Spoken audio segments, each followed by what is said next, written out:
Hello my friends, it's been a while and it's nice to be back. As some of you may know, I've been involved in home improvements and renovations, and I've been really busy doing a different kind of painting, not as interesting or as enjoyable as this. But I have been doing this for a number of months and I'm exhausted and have been unable, unfortunately, to fit a video in the last couple of weeks. So I hope I've given you something to get your teeth into with this one to make up for being away. It is a long video. Fasten your seatbelts.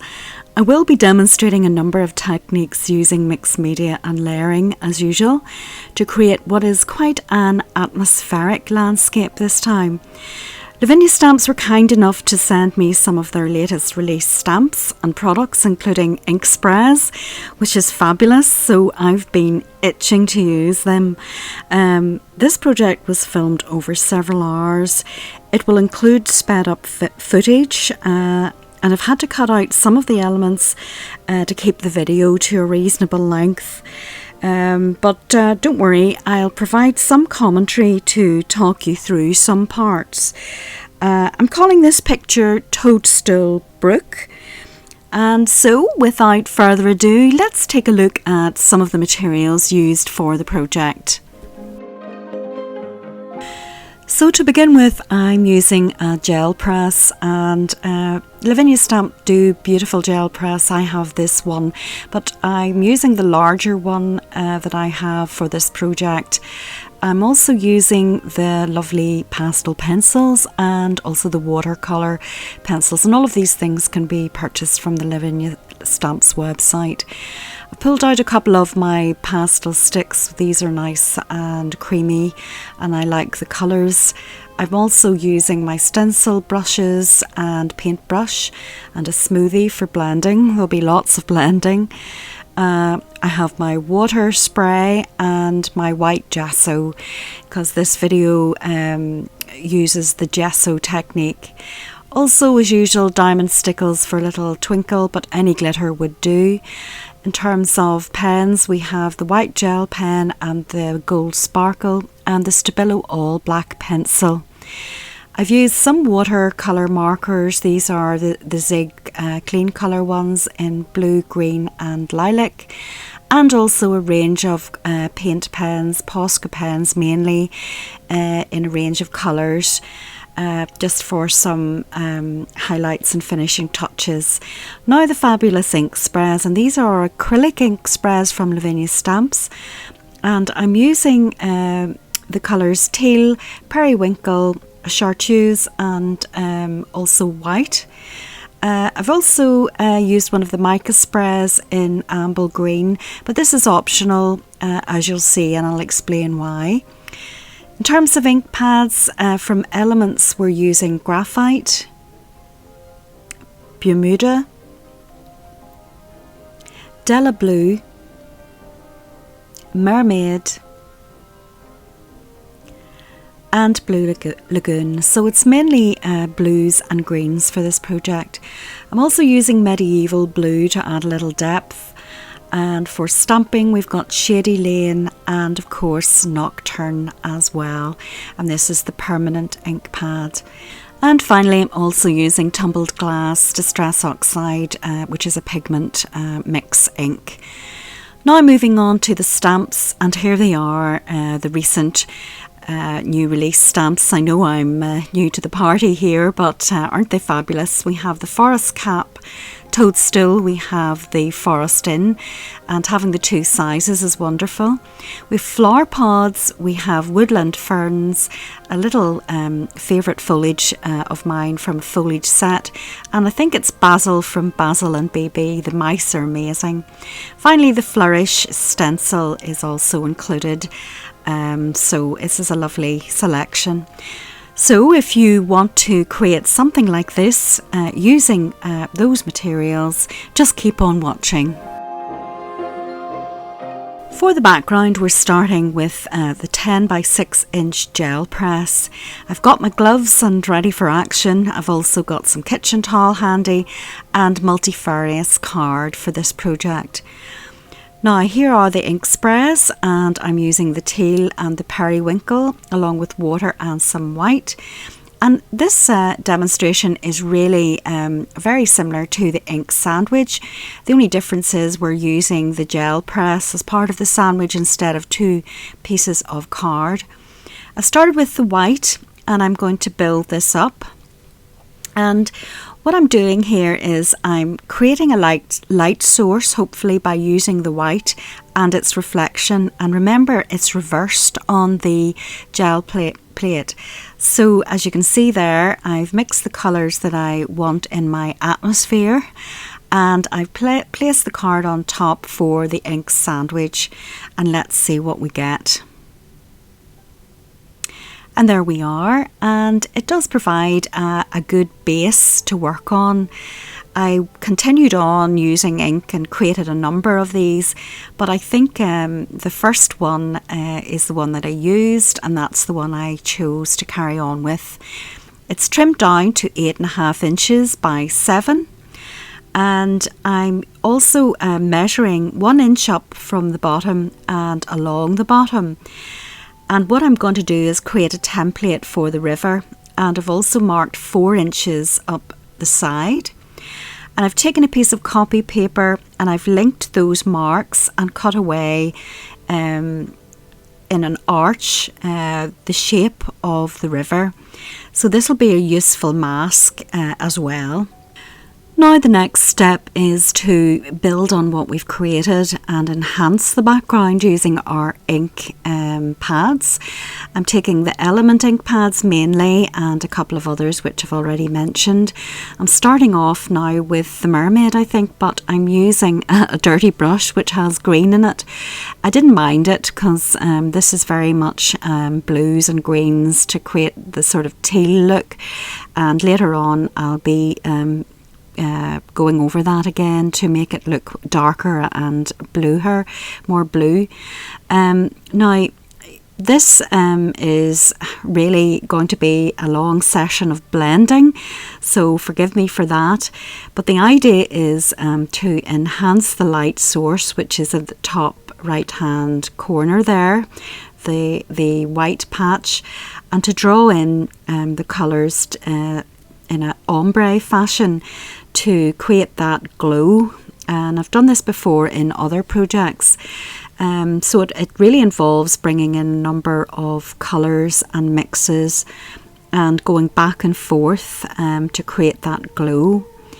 I should say that the ink spray background is optional, but it does break the white page up and at least give you something to build on. But you could of course take just your ink pads and build the colours up that way if you don't have ink sprays. I'm adding a bit of blue here because that goes very well with the white to create that sort of moon glow. And I'll just carry on building up the colours and the different shades to create the landscape.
Okay, so as you can see, I have darkened around the light source and left in the reflection and created the landscape in basic terms.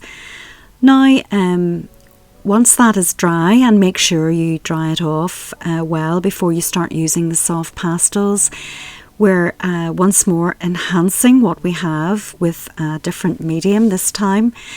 And I'm adding in the white again, just to make sure that I have the reflection there. You will see throughout the video that I'll go over this several times, but the purpose of doing it at this stage is really to give me something to work towards. And I'll be using the pastels to add in basic shading in the river, because I have in my head, of course, that the toadstools, etc., will be stamped above all of this, and I'm putting in some basic reflections now. You could, of course, do this afterwards, but I have, I guess, what's in my head to follow, what's to follow, and I would like to, at this stage, lay down some basic shadow and lighting. So that's what I'm doing, building up using my soft pastels, adding in some blues to the river and some reflections, and making sure that I have, as I say, the reflection in the water.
Now we come to the gesso technique, and as you can see, I've overlapped some of the stamping there in the centre, and I'm not too concerned about that because I'm going to paint over the toadstool caps.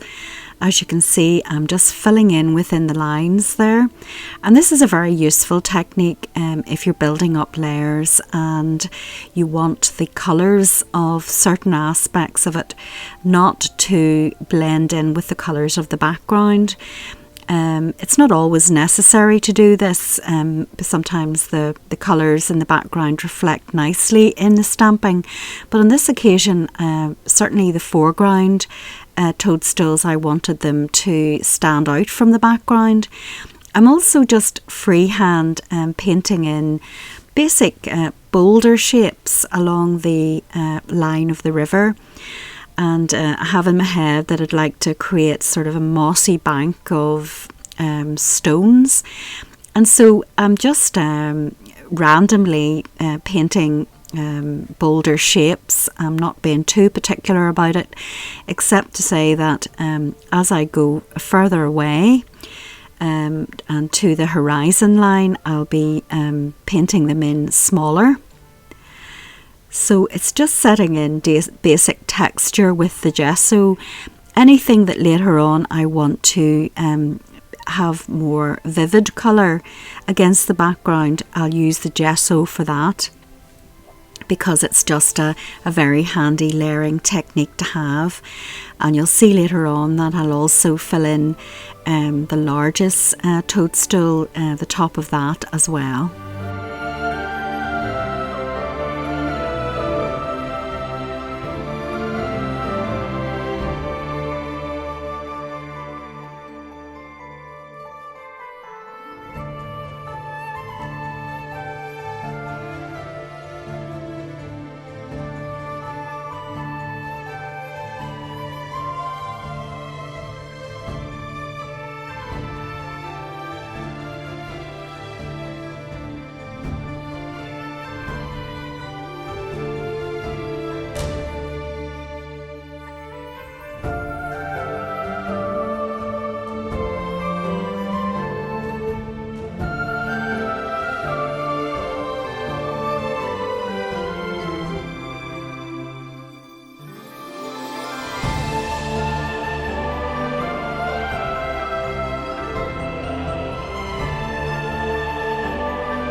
Next, I'm using my Elements ink pads to shade the stamping really, and to create a bit of dimension.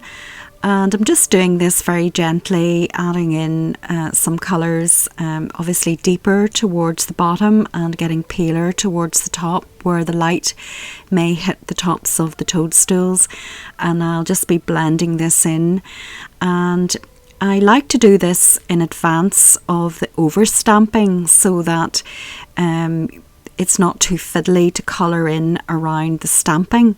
So I'm just creating a background for the stamping, and you'll see in a little while when I've got that in place that I will stamp again over the top. I should also say that for those of you who are a little more patient than me, perhaps you would use a stamping platform to do this.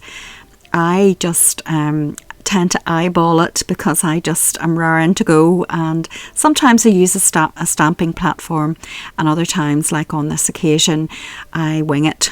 So it turned out okay, and I guess you can always fix things if it's slightly out of kilter. So here I am overstamping, and that means that I've got the base done, and it gives me a chance now to go over the top with some gel pens and some watercolour pens. Now, off camera, I filled all of that in because you didn't want to watch me colouring in little dots. But I've also use my water markers to add a touch of colour here and there. Just it's very subtle, but some blue underneath the white and just along the stems, and to add some definition and shading.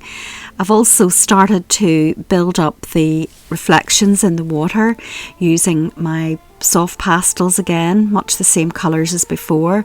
I'm just really deepening things now, using the black along the edges and taking some more blue towards the front, and just continuing to build up the shading, also using my white gel pen to add some detail and start building up the reflections.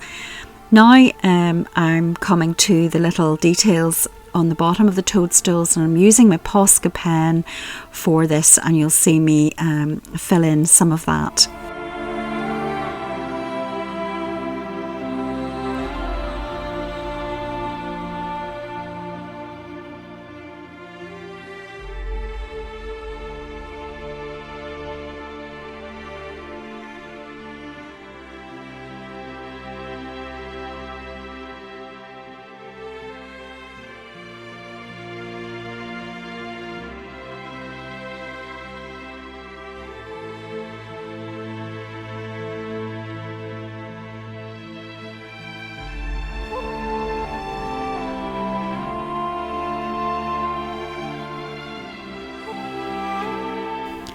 Now I've added the lighting to the little fairy pods on the toadstools using a yellow Posco pen. You can see there I've just added tiny dots of yellow into where the little windows are. I've also dotted around some yellow around the outside of the toadstools just for extra atmosphere. I've also taken my pastel pencils again and began to add in some reflections, and it's really just little lines of yellow and white. Also, as before, I'm deepening the edges with the black and the white in the centre. Just keep going over the same areas, building them up if my hands have smudged them when I'm working on other areas. Might be a good idea to cover it with kitchen towel. Now this is a colour that I enjoy using from my pastel sticks, and it's very creamy and easy to blend. It's a kind of aqua colour, and you can see there I just adding it into the side of the river, and it adds a lovely reflective quality to the water. I've also added some to the tiny little pods, the little fairy pods, so that makes it look a little more river-like, I suppose. Now, the next stage is to add some colour to the moss areas and the stones. I've chosen to use my ink sprays, but you of course could use your ink pads or your colouring pencils or whatever you have to hand. First of all, I've taken the mica spray, but to be honest, I don't think I shook it enough. I had the idea that it might be nice to have some mica twinkle in the little stones, but it didn't dry as I anticipated, and as I say, because I didn't shake the spray hard enough. So you could miss out this stage and simply just use the acrylic spray instead.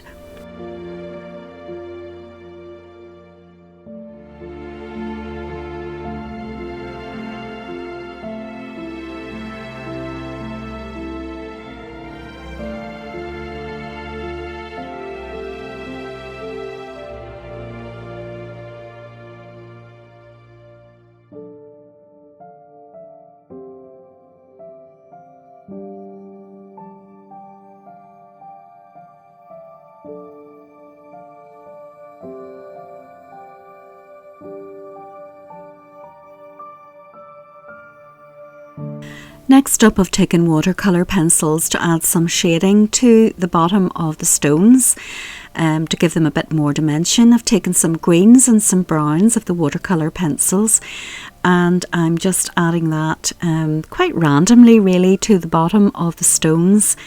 And what I'll be doing is using the greens and browns, as I say, to add some colour along the bottom of them.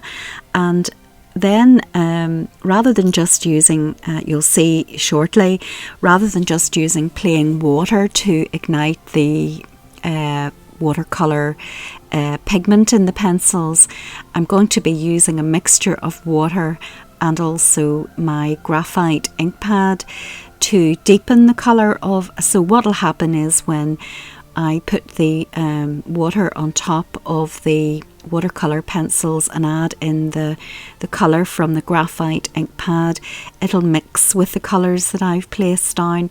And I guess you could do it just water on top and it would be fine, but what I find is that it just made a more interesting mix, and the graphite colour along with the water deepened the edges in the way that I needed it to.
have seen, all that you know.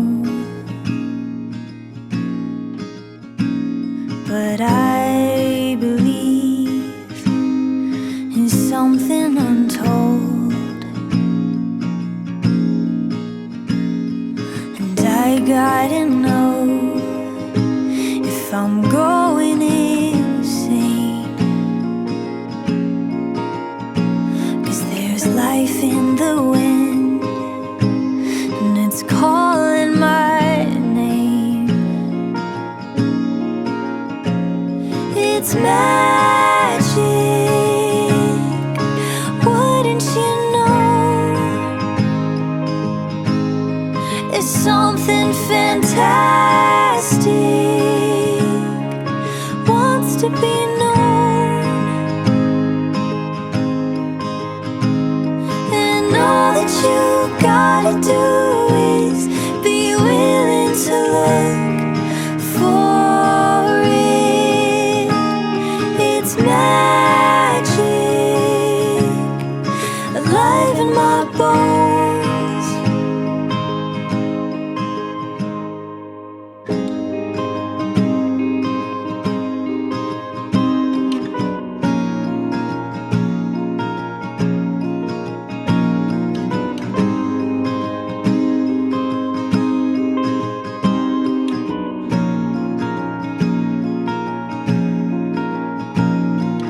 I've dreamed of infinite things, and reality seems so limiting. The wonder and mystery's calling me, I can't escape. 'Cause what if the song in my soul wants me to know that it's magic? Wouldn't you know? It's something fantastic, wants to be known. And all that you gotta do is be willing to look for it. It's magic, alive in my bones.